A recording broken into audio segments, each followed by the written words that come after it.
Friends, welcome to Rose Kitchen. ഇന്ന് നമുക്ക് വളരെ ടേസ്റ്റി ആയിട്ട് ഒരു മധുര ചട്നി ഉണ്ടാക്കുന്ന എങ്ങനെയാണെന്ന് നോക്കാം.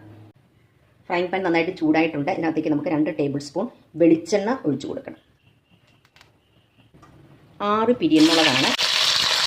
തീ കുറച്ചിട്ടിട്ട് നന്നായിട്ടൊന്ന് വറുത്തെടുക്കുക. മുളക് നന്നായിട്ട് മൂത്തിട്ടുണ്ട്. ഇത് നമുക്കൊരു മിക്സിയുടെ ജാറിലേക്ക് ഇട്ട് കൊടുക്കാം.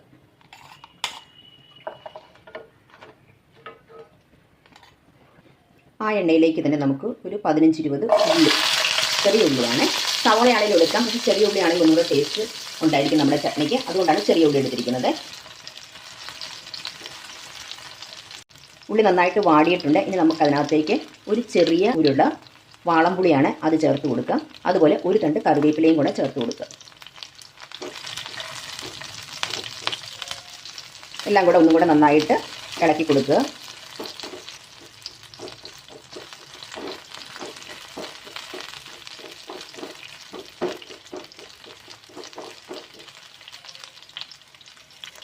ഇനി നമുക്ക് തീ ഓഫ് ചെയ്യാം.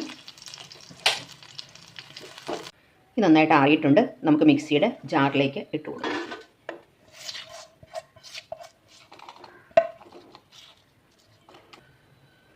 ഇനി ഇതിനകത്തേക്ക് 1 ടേബിൾ സ്പൂൺ പൊടിച്ച ശർക്കരയാണ് ചേർത്ത് കൊടുക്കുക. 1/2 ടേബിൾ സ്പൂൺ സോൾട്ട്, ഒരു നുള്ള് കായപ്പൊടി. ഇനി നമുക്കിതൊന്ന് ക്രഷ് ചെയ്തെടുക്കാം. ശരിക്കും അരയരുത്, ക്രഷ് ചെയ്തെടുത്താൽ മതി. കണ്ടോ, നമ്മുടെ വളരെ ടേസ്റ്റിയായ മധുര ചട്നി റെഡി ആയിട്ടുണ്ട്. എല്ലാവരും ട്രൈ ചെയ്തു. വളരെ ടേസ്റ്റാണ്. നമുക്ക് ദോശയുടെ കൂടെയോ ചപ്പാത്തിയുടെ കൂടെയോ അപ്പത്തിൻ്റെ കൂടെയോ ചോറിൻ്റെ കൂടെ ഒക്കെ നമുക്ക് കഴിക്കാൻ പറ്റുന്ന അടിപൊളി ചമ്മന്തിയാണ്. വളരെ ടേസ്റ്റിയാണ്. എല്ലാവരും ട്രൈ ചെയ്ത് നോക്കണം.